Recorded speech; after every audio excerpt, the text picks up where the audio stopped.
Folks, this is Mark, and center screen is my beloved pal Buddy. That's right. And as you know from the title, this video is about uh,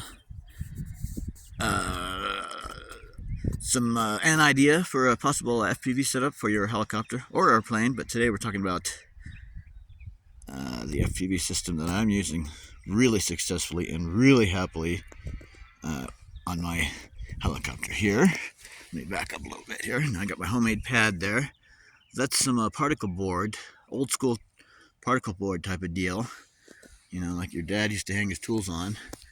And I use the backside of it because you can see it's very textured, and so it keeps those slippery skids from wanting to slip around when you're spooling up and stuff like that. It doesn't grip it, but it's not really slick like a lot of helipad surfaces are. So this is a little bit less slick, and it just helpful. It's very helpful. Okay, so that's my V950. This is an amazing helicopter in my opinion. I just love this helicopter. Few caveats. One is when you get this helicopter out of the box, and it is an RTF, it's only about $150 right now, RTF, with that very nice radio, awesome freaking helicopter, battery, and so on. Anyway, when you get this helicopter new out of the box, the rotor pitch on it is going to be level. It's going to be level. Now, it's maybe kind of hard to see. Let's see.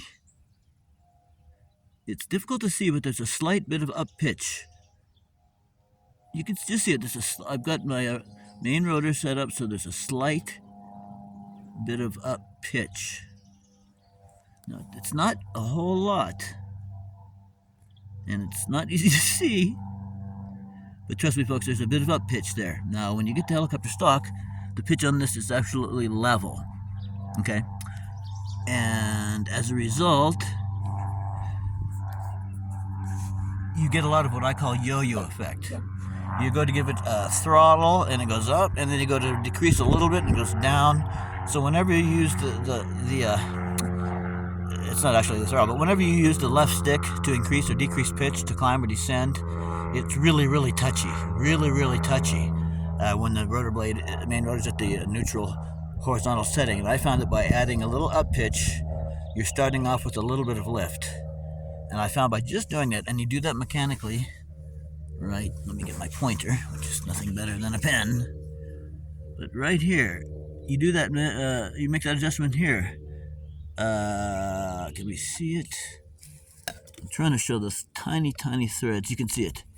You can see here there's tiny, tiny threads right there. And that adjusts the length of this control rod, and there's one on either side of the copter. There we go, center screen. Pointer. Yeah, there's your left aileron control rod and your right aileron control rod, and each of them has some threads shown through at the bottom of this little connector. And so you can disconnect this just at the top. You can disconnect this just at the top right here, pops off. Then you can screw this fitting clockwise or counterclockwise to shorten or lengthen the pitch. Shorten or lengthen the control rod, which will move the pitch positive or negative or neutral, right? So I simply adjust this so that I've got, instead of no pitch whatsoever, I've got a little bit of up pitch. The front of the rotor blade is pitched up a little bit, and the aft end of the aft part of the pointer, and the aft part of the this is down a little bit, this is up a little bit, and for whatever reason that completely cures that yo-yo deal.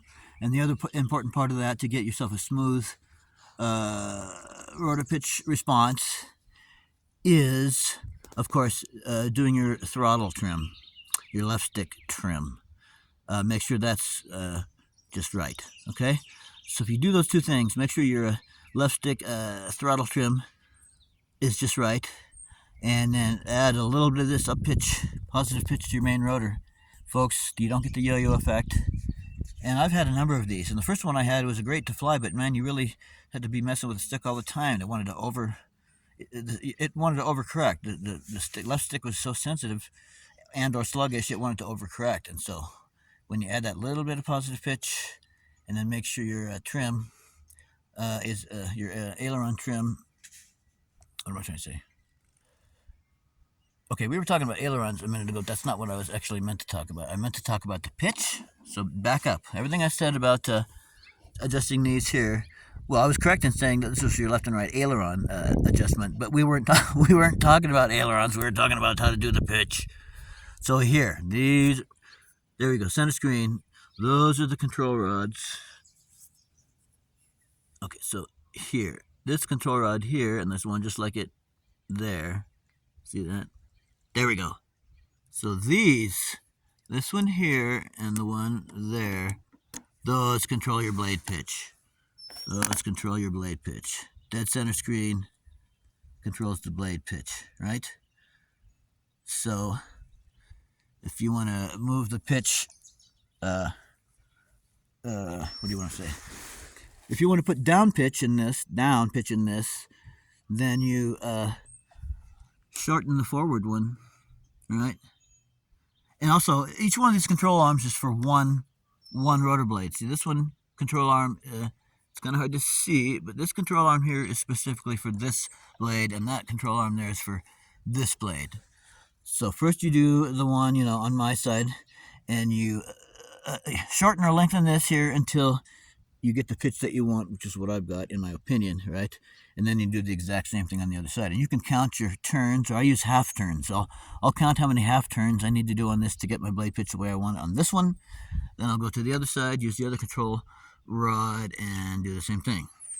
And then again, the throttle trim. Okay, but so there you go, some V950 stuff that could really help you. Because before I did the things I just mentioned, it was a great model, but it was really touchy and kind of weird, and kind of a pain to fly. Now it's gorgeous, okay?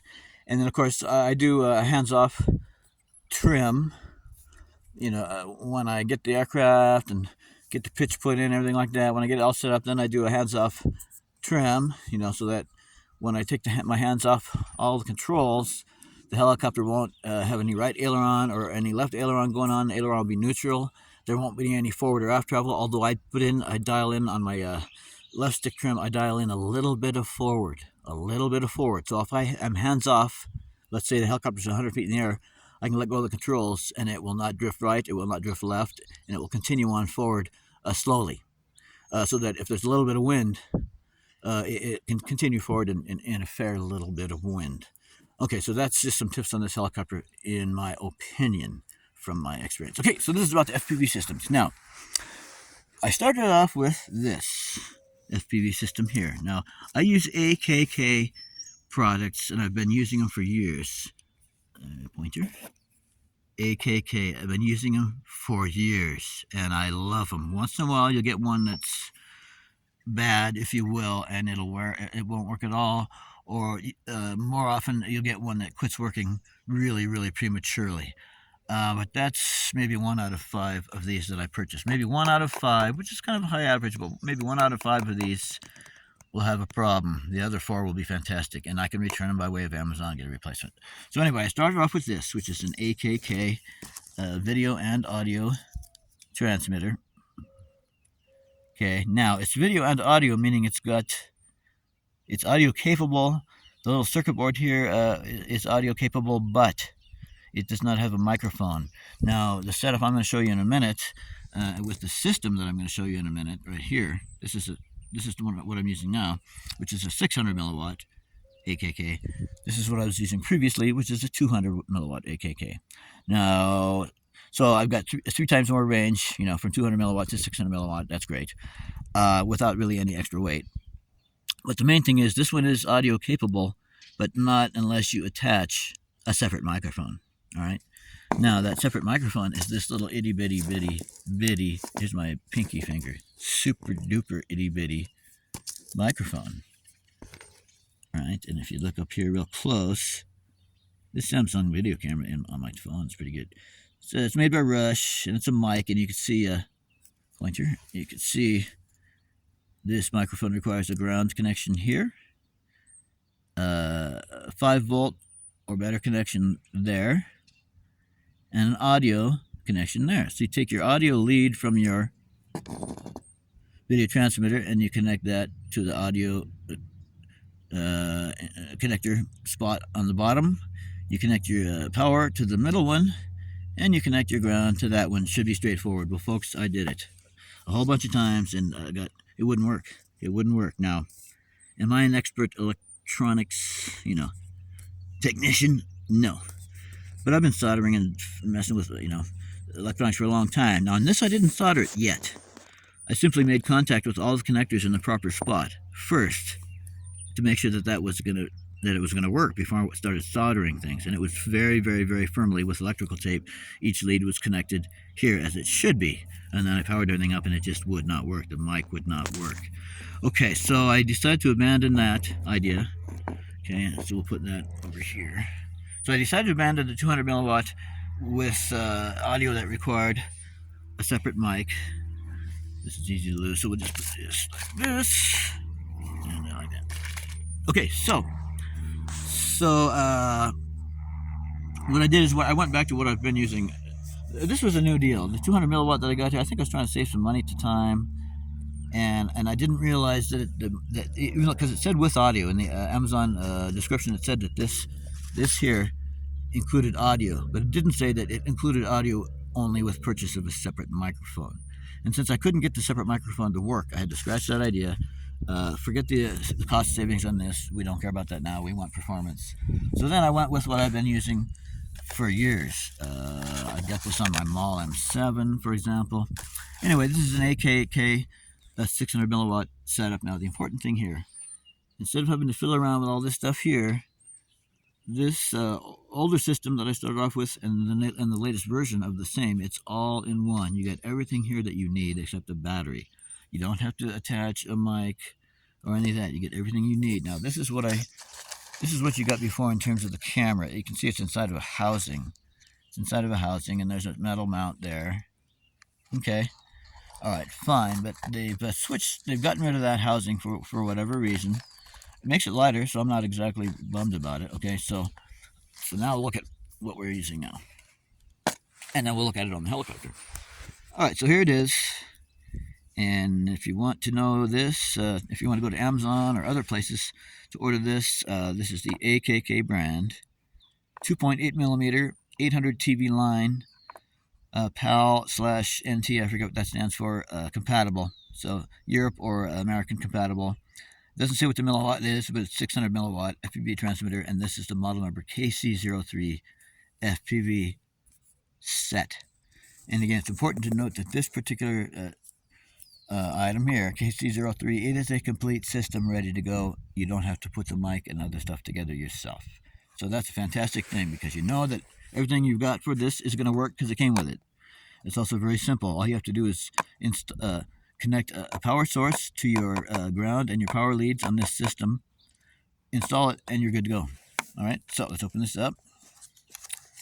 And spin it like this. Buddy boy, the producer. How's it going, buddy? You think this video's going good right now? He doesn't look very enthused. All right. So you open up the little box. And by the way, folks, what you're about to see in this box, what you're going to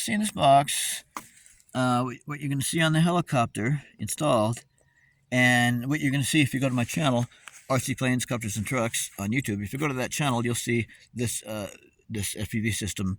You'll see the videos that I've recorded using this video system that we're talking about. Okay? Yeah, so go to my channel, RC Planes, Copters, and Trucks on YouTube, and you can see this system in action on this helicopter. You can see the videos and audio recorded from the copter. Okay, so back to looking at the stuff in here. And we'll take a closer look at the copter too and stuff, but right now we're going to get down to the nitty-gritty, just showing you what's in the box and stuff. So first you get this, and there's two different models. One, as you can see, has a vertical, what do you want to call it? Well, one has a mount that's perpendicular to the circuit board, and the other one has an antenna mount, rather. This one here has an antenna mount that goes straight up and level with the circuit board. This one here is the same product, but it's got the antenna mounting going up. Now, I believe what this is for is the one on the right. If you want to install the system flat and have the antenna up, that would be great. Like on a really small drone, this would be great. If you if this type of antenna mount works better for you, then you can do that. So it's just two different versions available. One with the antenna mount that goes straight up from the circuit board, and the other one is when the circuit board is flat, it goes straight. Okay, fine. All right, so